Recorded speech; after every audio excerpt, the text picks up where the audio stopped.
సింహాసనం మీద కూర్చోడానికి.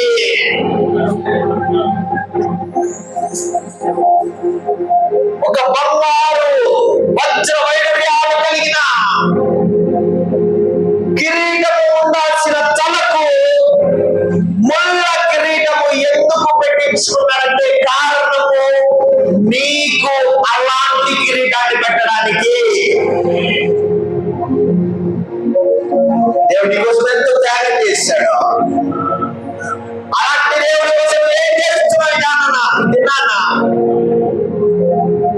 పడిపోతున్నావు, లేస్తున్నావు, మరణ పడుతున్నావు. కుక్క తోట వంకరవలే నిక్షేపం ఉన్నదేమో. విన్నానా? ఈ ఆరాధనలో సరిచేయబడాలా. దేవుడు లేఖనం సెలవిస్తా ఉంది, కుక్క వాటికి తిరిగి తిన్నట్టుగా నువ్వు అలా చేస్తున్నావేమో, నీ జీవితం అలా ఉందేమో, నీ బ్రతుకు అలా ఉందేమో. సహోదరుడా, ఈ ఆరాధనలో నీ బ్రతుకు మార్చబడాలా, నీ స్థితి మార్చబడాలా. ఇదిగో కుక్క తన వాంతికి తిరిగి తిన్నట్టుగా ఎంతో అసహ్యం. నువ్వు కూడా అలా చేసినప్పుడు మరలా చేస్తున్నావేమో. దేవుడితో ఈ రోజు మాట్లాడుతున్నాడు, హృదయంతో మాట్లాడుతున్నాడు. ఇదిగో ఒక్కసారి నువ్వు చీకొట్టావా, ఇక దాని జోలికి వెళ్ళొద్దు. దేవుడు లోకమును జయించిన ప్రకారం మనము లోకమును జయించి ఉన్నాం.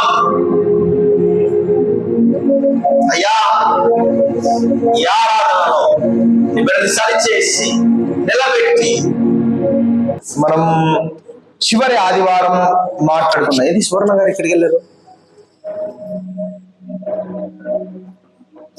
బైబిల్ రీడ్ చక్క చెప్పండి, టైం లేదు. చివరి ఆదివారం మనం మాట్లాడుకున్న అంశం ఏంటి? అవ్వ పాపం చేస్తుందని దేవుడికి తెలియదా? ఒకవేళ తెలిస్తే పన్నును ఎందుకు చేశాడు? చెట్టును ఎందుకు పెట్టాడు? ఇంకా ఏదెను తోటలోకి లూసిఫర్ ఎందుకు వచ్చింది అంటే దేవుడే పంపించాడా? తెలిసి పంపించాడా? ఇవన్నీ కూడా లాస్ట్ ఆదివారం మాట్లాడుకున్నాం. ఈ వారము ప్రయత్నం చేయండి చెప్పడానికి. అన్నా ఏది క్వశ్చన్ ఏంటి?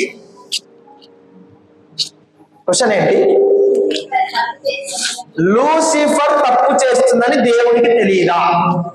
తెలిసి లూసిఫర్ని ఎందుకు చేశాడు?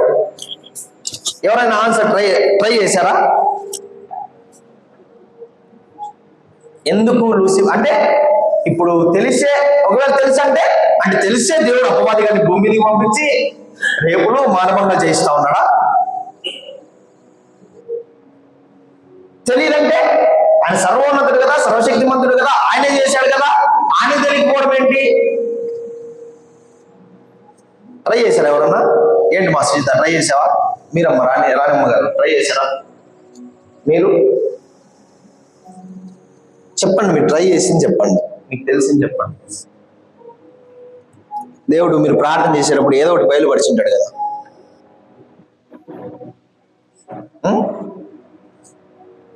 చెప్పేది ముగ్గురే, మీరు, ఆమె, ఇంకొక సిస్టర్, ఆమె రాలే ఈరోజు.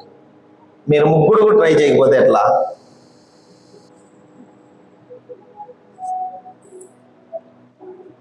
చెప్పే వరకు ముందుకు పోను.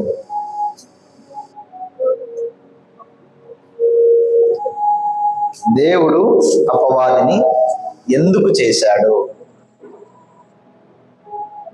అపవాదిని చేస్తే, అపవాదిని చేయలే, దూతం చేశాడు. ఆ దూత దేవునికి విరోధముగా మారుతుందని దేవునికి తెలియదా? ఒకవేళ తెలియకపోతే అది దేవుడు ఎలా అవుతాడు? తెలిసి ఇలాంటి కార్యక్రమాలు ఎలా చేయిస్తాడు? ఆన్సర్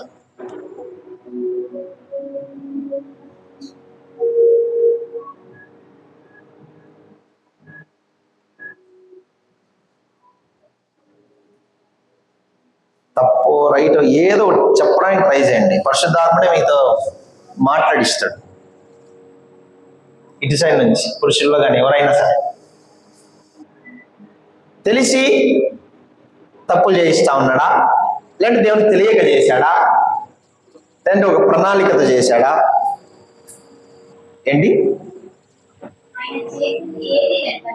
ఆయన చేసింది ఏది వ్యర్థం కాదు. నిజమే, దేవుడు చేసినవన్నీ చూడగా ఎలా మంచిగా ఉన్నాయంట, బహు మంచిగా ఉన్నాయంట. ఇప్పుడు ఏదైనా తోటలో ఆ చెట్టు మంచిదే, పండు మంచిదే.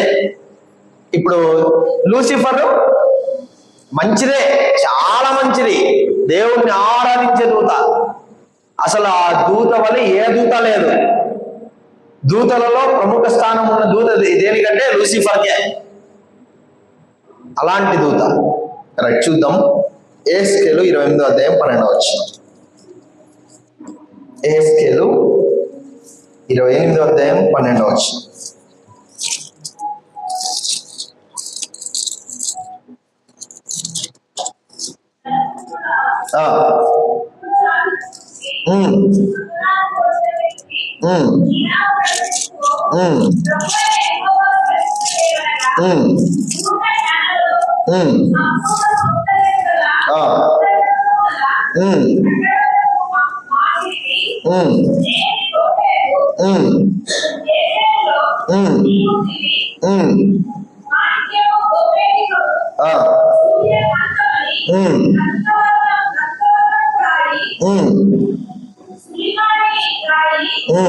మరకతము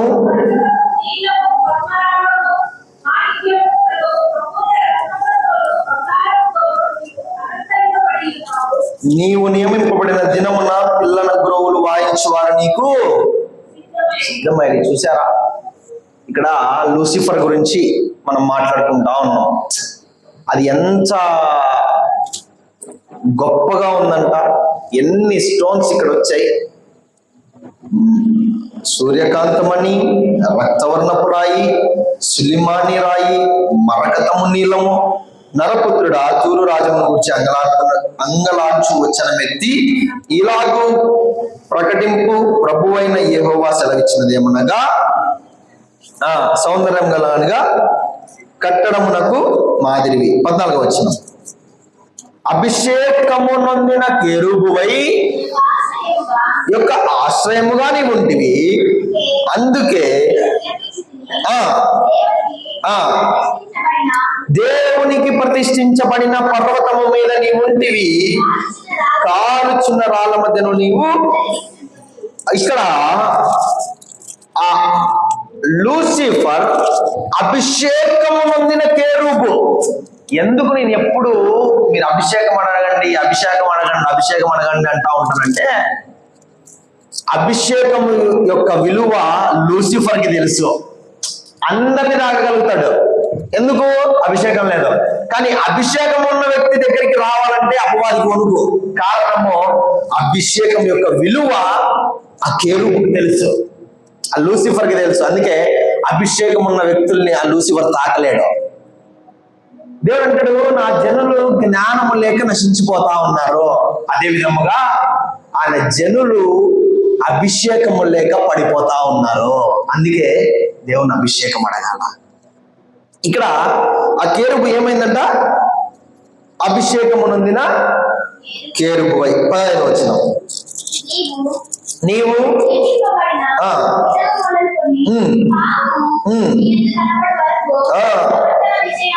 నీవు యథార్థవంతుడిగా ఉంటివి. ఎప్పటి వరకు? పాపము నీ యందు. ఇక్కడ అపవాదిగాన్ని అనగా లూసిఫర్ని, అభిషేకించబడిన కెరూబును దేవుడు మంచిగా చేశాడా, చెడ్డగా చేశాడా? మంచిగా చేశాడు. అయితే దేవుడు ఒక మాట అంటా ఉన్నాడు, నీ యందు పాపము అంటే కనబడి వరకు ప్రవర్తన విషయంలో. చాలా ఇక్కడ చూడండి, దేవుడు అంటా ఉన్నాడు నీ యందు పాపము కనబడి వరకు. అంటే అర్థం ఏంటి? దేవుడు ఒక హెచ్చరిక ఇస్తా ఉన్నాడు, మంచిగా చేసి హెచ్చరిస్తా ఉన్నాడు. నీ యందు పాపము కనబడి వరకు నువ్వు యథార్థవంతంగా ఉంటివి. ఇప్పుడు అపవాది చేయలా. దేవుడు ఎలా చేశాడు? జ్ఞానవంతులుగా, మన ఐశ్వర్యవంతులుగా, అసలు చాలా గొప్పగా చేశాడు. నీ యందు పాపము కనబడి వరకు నువ్వు యథార్థవంతుడిగా ఉంటివి. ఇప్పుడు దేవుడు దూతను చేసి ఆ దూతకు జ్ఞానం ఇచ్చాడు, మంచి ఐశ్వర్యం ఇచ్చాడు, మంచిగా అది మహిమపరచబడేలాగా ఇచ్చాడు దానికి. అదేం చేసింది? గర్వం వచ్చింది దాంట్లో. నేను ఆరాధించడం ఏంటి, నన్నే నా సైన్యం ఆరాధిస్తే ఎలా ఉంటది, నేను ఇంత అందంగా ఉన్నా కదా, నన్ని ఒక సైన్యం ఆరాధిస్తే బాగుంటుంది కదా, దేవుడి సింహాసనం మీద నేను కూర్చుంటే బాగుంటుంది కదా అన్న ఒక దురాలోచన దాంట్లో కలిగింది. దేవుడు చేసింది ఏంటి? మంచిదే, కానీ దానికేమొచ్చింది? ఆలోచన. మనము ఆదాము అవ్వను సాతానును మనల్ని మనం చూసుకుంటే ఈ ముగ్గురికి దేవుడు ఒకటి ఇచ్చాడు, స్వేచ్ఛనిచ్చాడు. ఒకవేళ స్వేచ్ఛనివ్వకుండా అలా ఒక జైలు లాగా నువ్వు ఇదే చేయాలి ఇదే చేయాలంటే అది సరైన ప్రేమ కాదు. కానీ స్వేచ్ఛనిస్తారు పేరెంట్స్ కూడా, మనకు స్వేచ్ఛనిస్తారు. నాన్న నువ్వు ఇలా ఉండు మంచి వెళ్ళరా అని. లేదని చెప్పి ఒక 4 గోడల మధ్యలో వాళ్ళని బంధించామనుకో, నువ్వు వాళ్ళకి ఏమవుతావు? శత్రువు అవుతావు. దేవుడు నీకు నాకు దూతలకు శత్రువు అవ్వాలని అనుకోలేదు. దేవుడు చేసింది మంచిదే, కానీ అది శత్రువుగా మారింది. దేవుడు స్వేచ్ఛని ఇచ్చాడు, కానీ శత్రువుగా మారింది. యేసుక్రీస్తు ప్రభువు. ఇప్పుడు మనం అనుకుంటా ఉన్నాం కదా మనసులో, దేవుడు అపవాదిని ఇందుకే సృష్టించాడా? ఎందుకు సృష్టించాడు అసలు దేవుడు? నన్ను ఆరాధించడానికి, ఆయన్ని మహిమపరచడానికి, ఆయనకు కీర్తన పాడడానికి ఒక మంచి దూతను చేశాడు. అదేం చేసింది? మాటిన్లా గర్వం వచ్చింది, పడిపోయింది. ఆదామవ్వని చేశాడు. సరే, మట్టిలో నుంచి మనిషి, నువ్వు ఆరాధించకపోతే ఏంటి, చూడు నా సైన్యాన్ని లేపుతా అనుకొని దేవుడు మట్టిలో నుంచి మనిషిని చేసి ఆ మట్టి సైతము నన్ను ఆరాధించేలాగా చేస్తా అని చెప్పి ఆ మనుషుల్లోనికి జీవాత్మను వదిలాడు.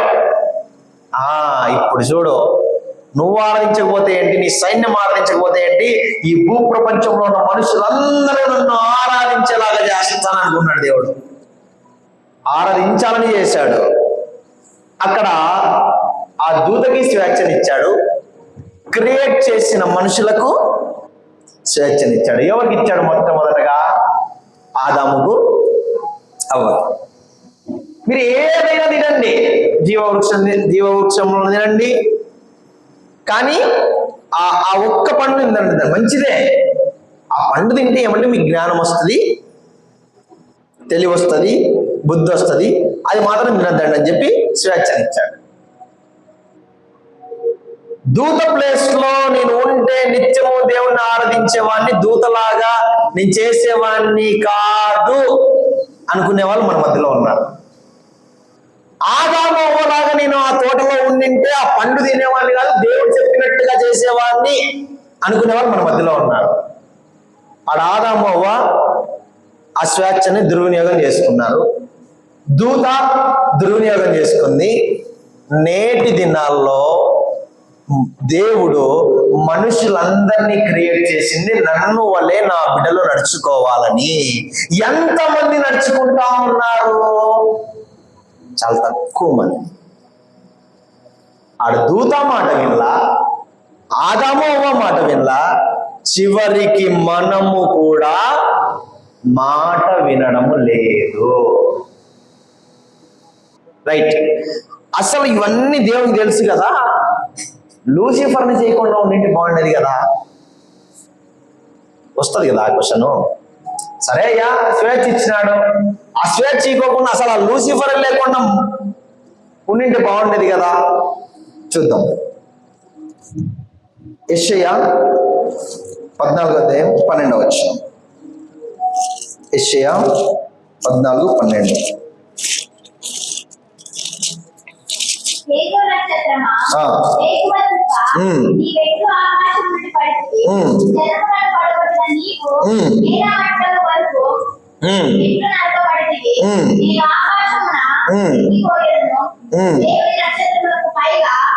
ఉమ్, నా సింహాసనము హెచ్చెత్తును.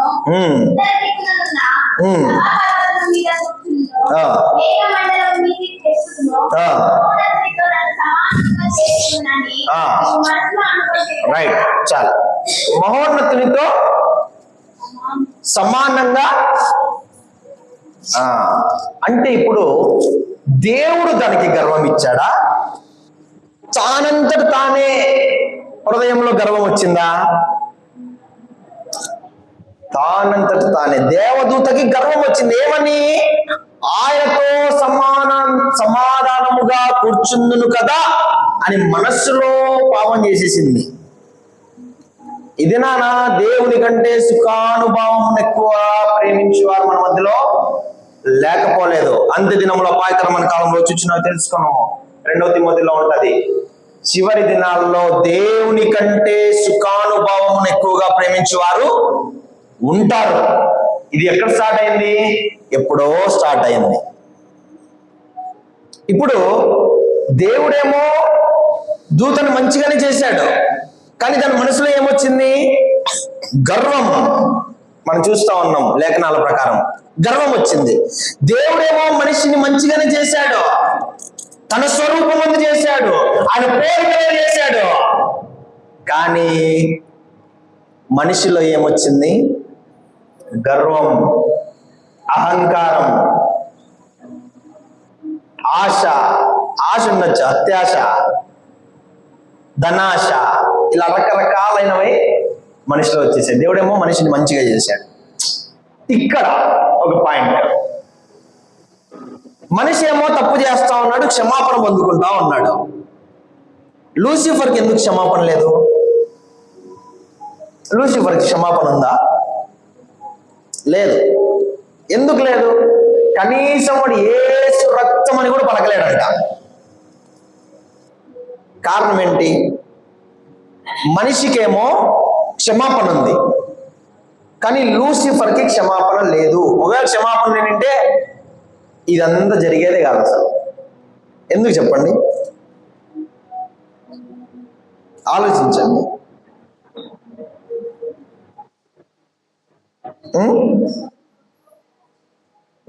మనుష్యులు దేవుని స్వరూపంలో చేయబడ్డారు. ఇంకా మనకు క్షమాపణ ఉంది, ఆ లూసిఫర్కి వాడి సైన్యానికి క్షమాపణ లేదు. కారణము మనుష్యుడు బలహీనుడు, అక్కడక్కడ పడిపోతాడు. అందుకే దేవుడు అంటాడు, నీ బలహీనతలో బలాన్ని ఇస్తాను. కానీ మనుష్యుడు శరీర స్వరూపి, కానీ చేయబడిన దూత శరీర స్వభావం, ఆత్మస్వరూపము. అంటే దేవుడు నిన్ను నన్ను తీసుకున్నప్పుడు, మనం ఆత్మగా వెళ్ళినప్పుడు మనం అక్కడ పాపం చేయలేము, పాపిష్టి ఆలోచనలు రావు. అంటే పాపిష్టి ఆలోచనలు రాని చోట అపవాది గారికి పాపిష్టి ఆలోచన కలిగింది.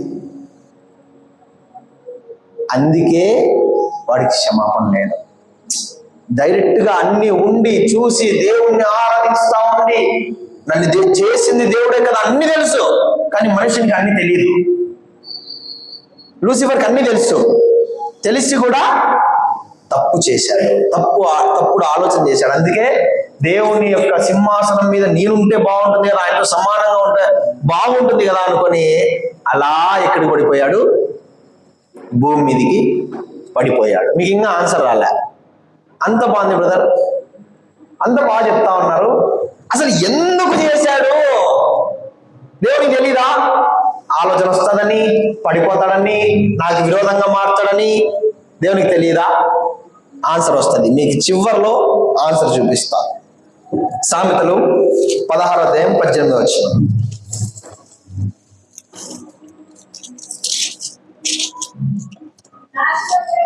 నాశనమునకు ముందు గర్వం నడుచును.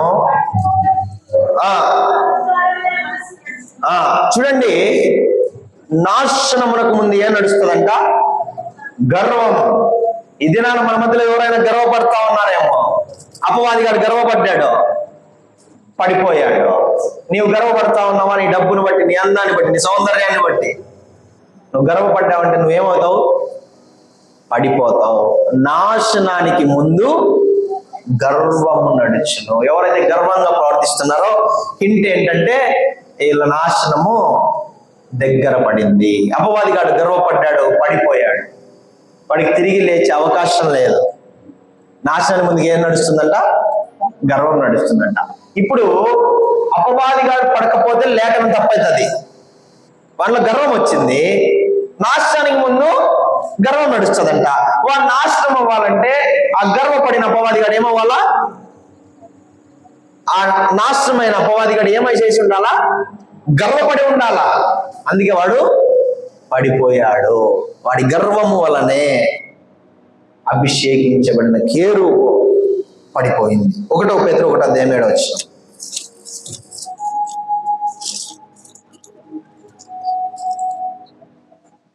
నశించిపోవు సువర్ణము అగ్ని పరీక్షల వలన శుద్ధపరచబడుచున్నది కదా, దానికంటే అమూల్యమైన మీ విశ్వాసము ఈ శోధనల చేత పరీక్షకు నిలిచినదై యేసుక్రీస్తు ప్రత్యక్షమైనప్పుడు మీకు మొప్పును మహిమయు ఘనత కలుగుటకు కారణమగును. చాలమ్మా. నశించిపోవు సువర్ణము అగ్ని పరీక్ష వలన శుద్ధపరచబడుచున్నది కదా, దానికంటే అమూల్యమైన మీ విశ్వాసము ఈ శోధనల చేత పరీక్షకు నిలిచినదై యేసుక్రీస్తు ప్రత్యక్షమైనప్పుడు మీకు మెప్పును మహిమయు ఘనతయు కలుగుటకు కారణమగును. నశించిపోచున్న సువర్ణ అగ్ని పరీక్ష వలన శుద్ధపరచబడుచున్నది. ఇది బాగా అర్థం చేసుకోండి. దానికంటే అమూల్యమైన మీ విశ్వాసము ఈ శోధనల చేత. ఏ శోధనల చేత? అపవాదిగాడు లేకపోతే శోధించేవాడెవడు? ఈ శోధనల చేత నువ్వేమవుతా ఉన్నావంట? పరీక్షకు నిలిచినది యేసుక్రీస్తు ప్రత్యక్షమైనప్పుడు మీకు మెప్పును మహిమను. దేవుడు ఎంత గొప్ప దేవుడు చూడండి. మీకు మహిమను మెప్పును ఘనత రావడానికి వాడు పడిపోతాడని తెలిసినా కూడా నీకోసం నా కోసం చేశాడు. ఎంత గొప్ప ప్రేమమయుడు అంటే, నీకు ఏమి రావాలని లూసిఫర్ పడిపోతాడని తెలిసిన క్రియేట్ చేశాడు. మెప్పుయు ఘనతయు మహిమ రావాలని క్రియేట్ చేశాడు. ఒకవేళ ఆ సాతానే లేకపోతే నువ్వు ఎక్కడ ఆగిపోయేవాడివి? ఎక్కడ ఆగిపోయేవాళ్ళు మనుషులు? మొన్న వారం చెప్పా, ఎక్కడ ఆగిపోయేవారు? ఏదేం తోటలోనే ఆగిపోయేవారు. అక్కడే ఇంకా మహిమలోకి లేదు, మహిమ స్థానం లేదు, పరలోకము లేదు, సింహాసనం లేదు, అవన్నీ ఏం లేవు. సాతాను లేకపోయిందంటే, సాతానుగాడు ఉన్నాడు కనుకనే మనము ఆయనతో పాటు మన సింహాసనముల్లో అధిష్టానం కాబోతా ఉన్నాము. హల్లెలూయా, హల్లెలూయా. బాగా అర్థం చేసుకోండి అన్నమాట. నశించిపోవు సువర్ణము అగ్ని పరీక్ష వలన శుద్ధపరచబడుచున్నది. నశించిపోవచ్చున్న సువర్ణము, నశించిపోవచ్చున్న నువ్వు నేను సాతాను అగ్ని పరీక్ష వలన. యోబుకు రెండింతలుగా మారిపోవడానికి గల కారణం ఏంటి? అగ్ని పరీక్ష.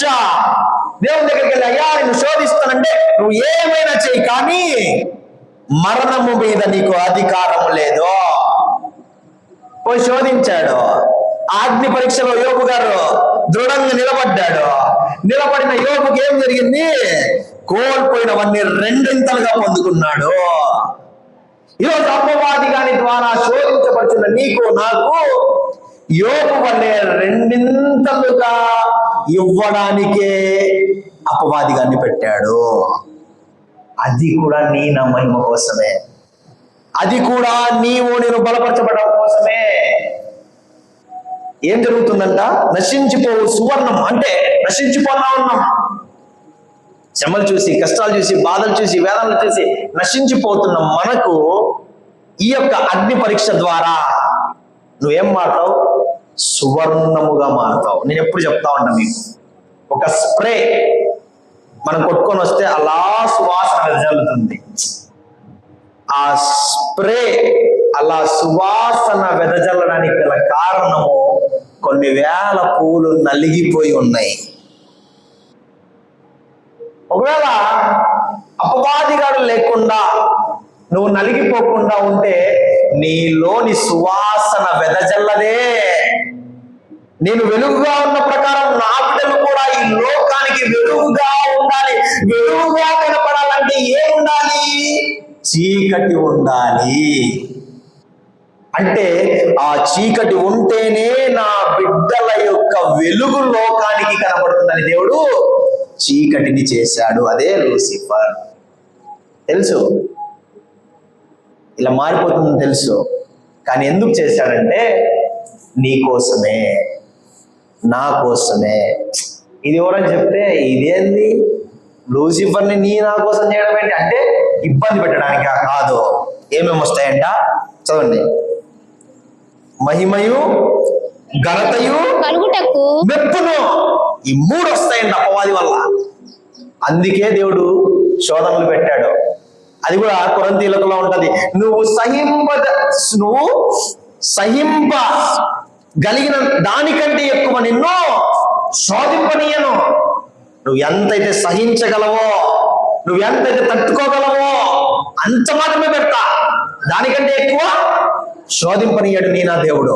అది కూడా ఎందుకు వస్తా ఉంది? మెప్పును, ఘనతను, మహిమను నువ్వు పొందుకోవడానికే. హల్లెలూయా. ఈ రోజు శోధనలు గుండా వెళ్తున్న మీరందరూ మెప్పు, ఘనత, మహిమ పొందుకొని వెళ్ళుదురుగాక. చూడండి, లూసిఫరు నిర్దోషిగా సంపూర్ణ సౌందర్యముతో సృష్టించబడ్డాడు. సంపూర్ణముగా సృష్టించబడ్డాడు. కానీ వాడు అనుకున్నాడు ఏమని? ఈ సృష్టికర్తను నేను ఆరాధించడము కాదు, కానీ ఈ సృష్టి నన్ను ఆరాధించాలి. నేటి దినాల్లో మన మధ్యలో కూడా లేకపోలేదు. నన్ను పొగడాలా, నా పేరు చెప్పాలా, నేను కనపడాలా, నేను చేసే పని కనపడాలా, నా మాట వినపడాలా. జాగ్రత్త. మనుష్యులు చూడవలనని కాదు, కానీ నీ దేవుడైన యెహోవా నీ హృదయ అంతరంగములు ఎరిగి ఉన్నాడు కనుక నీ దేవునికి కనపడాలని నువ్వు ఏదైనా చెయ్యి. కానీ మనుష్యుల మెప్పు కోసం నువ్వేదైనా చేస్తే అది నిష్ప్రయోజనం. ఇంకా చూడండి, దేవుడు ఒకవేళ అపవాదిని పెట్టకపోయి ఉండింటే ఇంకొంచెం లోతుగా వెళ్తా ఉన్నా. దేవుడు వచ్చి నీ నా కోసము ప్రాణం పెట్టాల్సిన పని లేదు. ఎందుకంటే ఎవరు పాపులుగా ఉంటారు. ఎందుకంటే ఏదో తోటలోనే అందరు పరిశుద్ధులుగా అలా తోటమాలిలుగా ఉంటూ అలానే ఆగిపోతారు. సిలువను ఎక్కేవాడు కాదు. ఇప్పుడు తండ్రి తల్లి ప్రేమ వారి బిడ్డలకు ఎప్పుడు అర్థమవుతుంది? వారి కష్టముల్లో ఉన్నప్పుడు, వారి బాధలో ఉన్నప్పుడు, వారి ఏడుపులో ఉన్నప్పుడు తల్లిదండ్రుల ప్రేమ అర్థమవుతుంది. ఇప్పుడు మన తండ్రి అయిన దేవుని ప్రేమ మనకు అర్థం కావాలంటే ఎలా అర్థమవుతుంది? ఏదైనా తోటలో తినుకుంటూ అలా అక్కడ ఉండిపోతే, తోటమానులుగా ఉండిపోతే ఆయన ప్రేమ ఎలా అర్థమవుతుంది? ఆయన క్రీస్తు త్యాగం ఎలా అర్థమవుతుంది? ఆయన శిలువ త్యాగం ఎలా అర్థమవుతుంది? ఆయన అనుకున్నాడు, నేను వారికి రెస్ట్రిక్షన్స్ పెట్టి అలా ఉంచకూడదు, వాళ్ళని స్వేచ్ఛగా వదిలేసి నా ప్రేమను వాళ్ళు తెలుసుకొని నా దగ్గరికి రావాలి అని ఆశపడ్డాడు. నా ప్రేమను జ్ఞాపకం చేసుకొని రావాలి. దేవుడు అనుకుంటే ఈ రోజు రాత్రే మొత్తం ఈ భూ ప్రపంచాన్ని అంతా కూడా ఆయన వైపు తిప్పుకోవచ్చు. ఒక్క సెకండ్ అందరికి నరకం చూపించేసి నేనే నిజమైన దేవుడిని రా, నన్ను నమ్మకపోతే మీరు సస్తారంటే ఉర్రుకుంటూ వస్తారు. అన్ని చర్చలు నిండిపోతాయి. నాకు రాత్రి కల్లో ఇలా వచ్చిందని. కానీ దేవుడు అలా చేయకపోవడానికి గల కారణం, నా ప్రేమను బట్టి నా పిల్లలు నా దగ్గరికి రావాలి. తన ప్రేమను బట్టి నా ప్రేమను జ్ఞాపకం చేసుకొని రావాలని ఆశపడుతున్నాడు. చూడండి, కొలస్సీలకు 2వ అధ్యాయం మీరు ఇంటికి వెళ్ళిన తర్వాత చదువుకోండి. కొలస్సీలకు 2వ అధ్యాయం. అంటే ఈ అధ్యాయాలు ఏం చెప్తాయంటే ఆయన ప్రేమను మీకు జ్ఞాపకం చేస్తాయి. ఆయన ఏం చేశాడు. 1వ యోహాను 3వ అధ్యాయం, అది కూడా ఇంటికి వెళ్ళిన తర్వాత చదువుకోండి. రాసుకునే వాళ్ళు రాసుకోండి. 1వ యోహాను 3వ అధ్యాయం. అంటే క్రీస్తు తన అగాధమైన ప్రేమను వెళ్ళపరచడానికి స్వయంగా ఆయన సిద్ధమయ్యాడు. తన ప్రేమను వెల్లడిపరచడానికి ఆయనే సిద్ధమయ్యాడు. ఇప్పుడు సాతాను గారిని క్రియేట్ చేసింది దేవుడా కాదా? దేవుడే. వాడు పడిపోతాడని తెలుసా తెల్లా? తెలుసు. ఆన్సర్ ఏంటి? ఎందుకు క్రియేట్ చేశాడు? మనకు మెప్పును, ఘనతను, మహిమను తీసుకురావడానికి. ఇది చెప్పిన తర్వాత కూడా ఇంకా కొంతమంది మూర్ఖులు కొన్ని మూర్ఖమైన క్వశ్చన్లు వేస్తారు. ఇది చెప్పిన తర్వాత కూడా వారికి మీరు ఇవ్వాల్సిన సమాధానం తీయండి ఒకసారి. 1 కొరింథీయులకు 2వ అధ్యాయం 7వ వచనం. దేవుని జ్ఞానము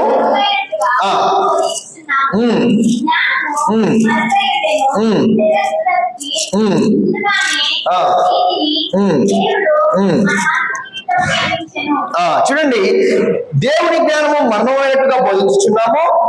ఈ జ్ఞానము మరుగై ఉండెను. జగదుత్పత్తికి ముందుగానే దీనిని దేవుడు మన మహిమ నిమిత్తము దేనిని లూసిఫర్ ని దేని నిమిత్తం నియమించాడంట? మన నిమిత్తము. దేవుని యొక్క జ్ఞానము ఎలా ఉందంట? మర్మమైనట్టుగా. ఎలా? మర్మమైనట్టుగా ఉంది. అది చేసిన దేవుడు నీ నా మహిమ కోసమే చేసి ఉన్నాడు. ఇంకా కొంతమంది తిక్క తిక్క ప్రశ్నలు వేస్తారు, వాళ్ళ కోసం నీకు సమాధానం. సామెతలు 25వ అధ్యాయం 2వ వచనం. సామెతలు 25:2.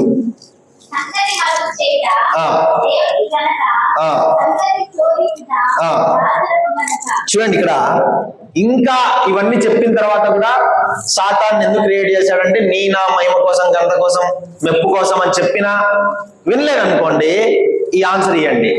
ఆన్సర్ ఏంటి? సంగతి మరుగు చేయుట దేవునికి ఘనత. అదిగో నువ్వు ఇన్ని క్వశ్చన్లు వేస్తా ఉన్నావు కదా, దేవుడు ఒకటే మాట చెప్తా ఉన్నాడు, ఈ సంగతిని మరుగు చేయుట దేవునికి ఘనత. ఇదంతా ఇంక అడగద్దు.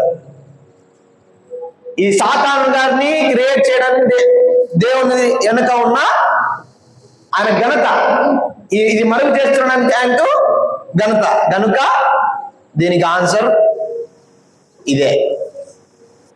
సంగతిని మరుగు చేయుట దేవునికి ఘనత. చివరి వచనం చూడండి, ద్వితీయోపదేశకాండం 29వ అధ్యాయం 29వ వచనం.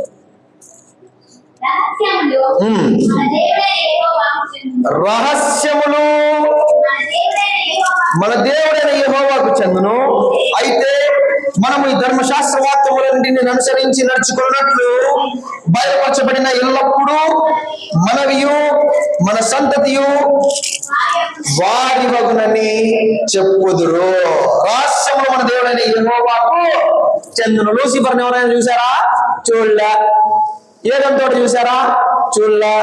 ఏదైనా తోటలో ఉన్న పండుని చూసారా? చూడలే. ఆ రహస్యములు ఏమంట? దేవుడైన యెహోవాకు చెందును. అసలు ఏంటి మీ దేవుడు లూసిఫర్ ఎందుకు పెట్టాడు, సాతాన్ని ఎందుకు క్రియేట్ చేశాడు? చెప్తావు, ఆన్సర్ ఏమో చెప్తావు. మా కోసమే, మాకు మహిమ ఘనతలు ఎప్పుడు రావడానికి. ఇంకొంచెం లోతుగా పిచ్చి పిచ్చి క్వశ్చన్లు వేస్తారు. వాళ్ళకి మీరు ఇవ్వాల్సిన ఆన్సర్ ఏంటంటే రహస్యములు మన దేవుడైన యెహోవాకు చెందును.